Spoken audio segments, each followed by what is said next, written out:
The city is a machine. Its power is not derived from the marble of its temples or the gold in its treasuries, but from a singular, coldly administered principle, order. This order is visual, hierarchical, and absolute. It is maintained not merely by the legions at the frontiers, but by a domestic architecture of reputation, a scaffold of social standing upon which every citizen, from senator to freedman, is precariously placed. To threaten this order is to threaten the machine itself. And the machine possesses a precise, calibrated tool for repair: public humiliation. This is not a spontaneous outburst of mob cruelty. It is a state function, a civic ritual, a psychological technology. Our focus is the Principate, the early imperial era from Augustus to the Severans. The institution is the Roman legal and penal system, as administered by magistrates, provincial governors, and ultimately the emperor's household. The victims are not foreign kings in triumphs, but Romans themselves, citizens of standing, equestrians, decurions, minor officials, who have failed in their duties, mismanaged funds, or, most dangerously, offended the dignitas of a superior with more auctoritas. The method is not torture in the dark, but a calculated, escalating theater of degradation in the full, unforgiving light of the forum. Its goal is not merely to punish a body, but to dismantle a social identity. The process begins with silence. An accusation is lodged, not a public scandal, but a sealed document, a quiet word to a magistrate's ear. There is no arrest, instead a summons. A man of status is not dragged through the streets. He is invited to present himself. This is the first subtle cut. The illusion of process remains even as the mechanism engages. He prepares as he always has, his toga arranged in the precise, cumbersome folds of the Roman citizen, the sinus and umbo a badge of his rank. He walks to the forum, past neighbors who may already know. Their greetings are perhaps a degree cooler, their eyes not quite meeting his. The architecture of his world, the basilica where he conducted business, the temple where he sacrificed, now seems to watch him. The trial, if one occurs, is often a formality. The evidence is financial records, witness accounts of negligence. The real trial has already happened in the corridors of influence. The sentence is pronounced. It is not death nor imprisonment. Rome has little infrastructure for long-term incarceration of its own privileged. The sentence is a recalibration of place. It is a demotion from the equestrian order. It is the confiscation of a portion of property. But these are private transactions recorded on wax tablets. The true sentence is the one that follows, the public enactment of this new, diminished status. The magistrate orders a public reading of the verdict at the rostra, the speaker's platform in the forum. The condemned man stands beside the herald, forced to listen as his failures, his debts, his ignominia are declaimed to the city. This is the stripping of the first layer. His private shame is made communal property. The crowd that gathers is not a riotous mob, but a cross-section of the city, shopkeepers, clerks, idle plebeians. They listen with a detached, bureaucratic curiosity. They are not witnesses to justice, but to administrative correction. They are the audience required for the ritual to be complete. Then comes the walk. This is the core of the ritual. He is not whipped. He is not chained. He is instructed to descend from the rostra and proceed on foot through the heart of the city. Sometimes the route is specified. From the forum, past the tabernae of the bankers he defrauded, past the baths he frequented, to the city gate. He is not touched. A single lictor, the magistrate's attendant, walks a few paces ahead, not as a guard, but as a guide, a marker of the official nature of this procession. The condemned man walks alone in the space behind him. This is the masterpiece of the humiliation. He is not a prisoner. He is a citizen, but every step is an exhibition. His toga, that symbol of civic life, becomes his shroud. He cannot hide. He must move through the spaces of his former life. The barber who trimmed his hair, the wine merchant who extended him credit, the clients who waited in his atrium, and he must meet their gaze, or more devastatingly, witness their averted gaze. The punishment is in the seeing and in being seen. The city he was a part of now operates around him, ignoring him, confirming his new irrelevance with every indifferent glance. The machine continues to turn, and he is no longer a cog within it, but a piece of debris being cleared from its gears. The walk ends at the city limits. There is no further physical violence. He is not exiled by decree. He is expelled by social force. To re-enter would be to walk the same path in reverse, an impossible journey back into a community that has formally witnessed his erasure. He stands at the gate, a statue of a citizen stripped of function. The ritual is complete. The order has been reasserted. The forum returns to business. But this is only the standard model. The machine had variants, custom calibrations for different grades of offense. And for those who offended not just a magistrate, but the very source of the system's power, the ritual would evolve. It would become colder, more precise, and would target not just the citizen, but the very memory of his existence. The standard public walk was a tool for municipal repair. It restored local balance, but the Roman system possessed a deeper, more chilling tier of operations for offenses that struck at the imperial core. When the offended party was not a provincial governor, but the emperor or his immediate family, the ritual of humiliation evolved. It became less about social repositioning and more about metaphysical annihilation. The goals shifted from degradation to deletion. This required a more complex institutional apparatus, one that involved not just magistrates and lictors, but the vast, silent bureaucracy of the imperial household, the familia Caesaris. The trigger was often maestas, diminished majesty, a poorly phrased toast, a careless line in a poem, an inherited friendship with a now-disgraced senator, an overly ambitious mural in a villa. The accusation was rarely public. It began again with silence, but this was a deeper silence. Not a summons to a basilica, but an unmarked agent of the Memoriae, the imperial couriers who also functioned as intelligence gatherers, appearing at one's country estate. The conversation would be courteous. The agent might express the emperor's concern. He might suggest that the master of the house could clarify a minor matter in person at the Palatine. The pressure was applied through implication. To refuse the invitation was an admission of guilt. To accept was to step into a labyrinth where the rules were unwritten. Upon arrival, the accused would not see the emperor. He would be received by a freedman's secretary, a man of immense power and zero public status. The interview would take place in an antechamber, a space of administrative limbo. The questions would be soft, probing about associations, opinions, readings. The tone was not accusatory, but disappointed. The secretary might sigh, mentioning how stressful it was for the emperor to hear of discontent among his most loyal subjects. The humiliation here was bureaucratic. A man of ancient lineage was being audited by a former slave. His dignitas was being dissolved not by a public decree, but by a whispered conference in a windowless room. If the decision was made for a public outcome, the method became systematic.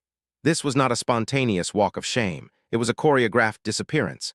The first step was often financial erasure. Imperial procurators would arrive with ledgers. They did not confiscate property in a brutish raid. They conducted an audit. They would identify assets gained through the emperor's generosity or in conflict with public interest. These were meticulously itemized and legally voided. The process was dry, legalistic, and utterly ruthless. A man would watch as his wealth, the physical foundation of his social and political identity, was transmuted into columns of figures on a papyrus scroll, then crossed out. He was present, but as a spectator to his own dismantling. Following this came social severance. This was not an order to the public, but a signal to the system. News would seep into the networks of patronage and clientage that the individual was inimicus domus Augusti, unfriendly to the imperial house. The effect was autocatalytic. His clients would cease their morning greetings. Invitations to dinners would dry up. His name would vanish from the lists for public games and festivals. This was a forced social suicide. He was not cast out, he was made invisible. His home, once a hub of activity, would become a silent, increasingly empty space. The punishment was the echo of his own footsteps in his atrium. For some, the process culminated in a ritual known as public erasure, Damnatio Memoriae. While formally a senatorial decree following death, its principles were applied to the living. The most extreme public humiliation was a rehearsal for this oblivion. A man might be compelled to attend a public ceremony, a sacrifice, a games, where his own history was systematically negated. Heralds might read a list of his ancestors' honors, only to conclude that his actions had rendered them void. A statue of him in a forum might be unveiled, only for a magistrate to immediately order a veil placed back over it, or for it to be quietly removed that night. His image, the very vessel of his public persona, was made a site of conscious absence. The psychological pressure was engineered through this relentless focus on legacy. Roman aristocracy lived for posthumous fame, for statues, for inscriptions, for descendants who would chant their name at funerals.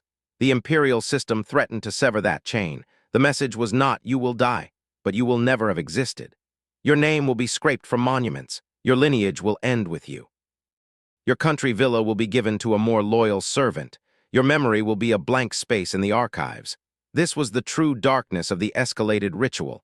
It weaponized time itself. It attacked a man not in his present body, but in his future memory. He was forced to walk through a present that was actively deleting him and to contemplate a future that promised only silence.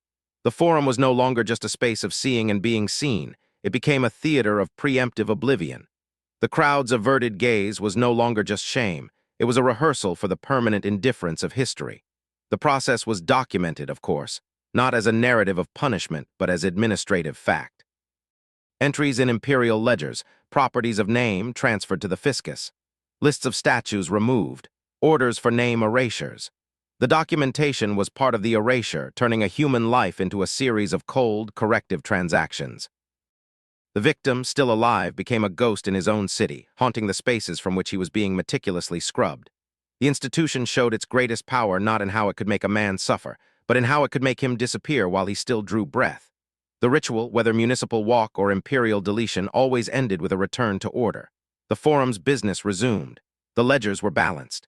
The space vacated by the humiliated was filled, silently and efficiently, by another. This was the system's final proof of its efficacy, its indifference. The individual was a temporary anomaly corrected. The legacy of these acts, therefore, is not found in grand narratives of rebellion or martyrdom. It is found in silence, in the spaces between the stones. In the things that are missing, consider the aftermath for the city itself. There was no monument to public humiliation. No plaque marked the starting point of the walk from the rostra. The architecture absorbed the events and revealed nothing. The very success of the ritual depended on its lack of a permanent scar. The humiliation was a performance that left no set, only a lingering atmosphere. A citizen walking through the Forum the next day would sense nothing amiss. Yet beneath the hum of commerce, the knowledge thrummed. Every man who passed the speaker's platform understood its dual function, a place for elevating speeches and a place for public dismantling. The stage for glory and the antechamber to oblivion were the same stone. This cognitive dissonance, the unity of celebration and destruction, was the true psychological infrastructure of control. For the victims who survived the immediate process, the path diverged. Some, stripped of equestrian or decurional rank, faded into the anonymous mass of the provincial population. They became small landowners, managers, ghosts with a past too dangerous to mention. Their families, if they remained intact, learned a new language, one of omission. Ancestral achievements were spoken of in vague terms. The cause of a patriarch's downfall became a reversal of fortune, a political misstep. The specific, shameful mechanics of his walk, the audit, the social freeze, these details were cauterized from family history. The humiliation achieved its goal. It truncated a lineage's memory. It created a self-censoring silence that propagated through generations. For those targeted by the imperial system, the erasure was often more complete. Their properties were absorbed into the fiscus, the imperial treasury. Their country villas were granted to imperial freedmen or loyal soldiers. In these new hands, the houses were renovated. Old mosaics depicting the former owner's triumphs were covered over with simpler geometric patterns. Portrait busts were removed from niches and replaced with generic statues of Mercury or Apollo. The physical space was reprogrammed. A visitor a decade later would have no indication of the previous owner's identity or fate. The house itself had been made to forget. This is where the historian's investigation meets a wall of quiet. The primary sources, Tacitus, Suetonius, Cassius Dio, record these events from a distance, often focusing on the political cause, not the human ritual. They note a man was driven from the Senate, his property confiscated. They seldom describe the walk, the audit, the daily terror of disappearing socially while still physically present. The sensory details, the feel of the toga under a hostile sun, the specific rustle of papyrus as a procurator's pen crossed out an asset, the particular echo in an emptying atrium, are lost. They were considered beneath history, which concerned itself with power, not its intimate, humiliating mechanics. Thus, the legacy is archaeological and ephemeral.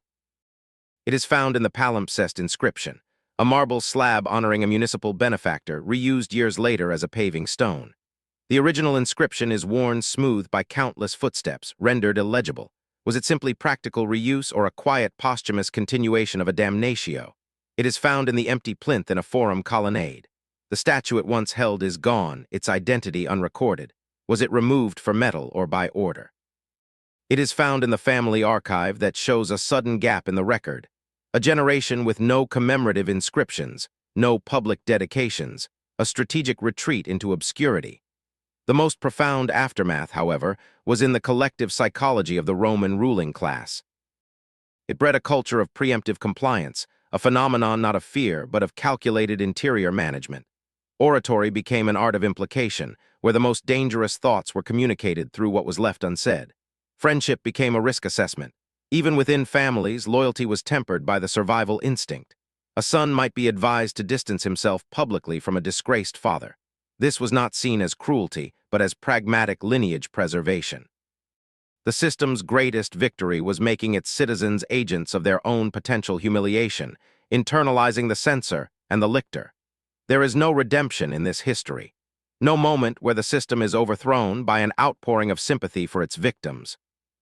The public humiliation ritual was not a flaw in the Roman system, it was a feature. It was the cold logic of a societal machine that valued stability above all else, and understood that the most efficient way to maintain stability was to make the threat of social annihilation visible, procedural, and utterly mundane.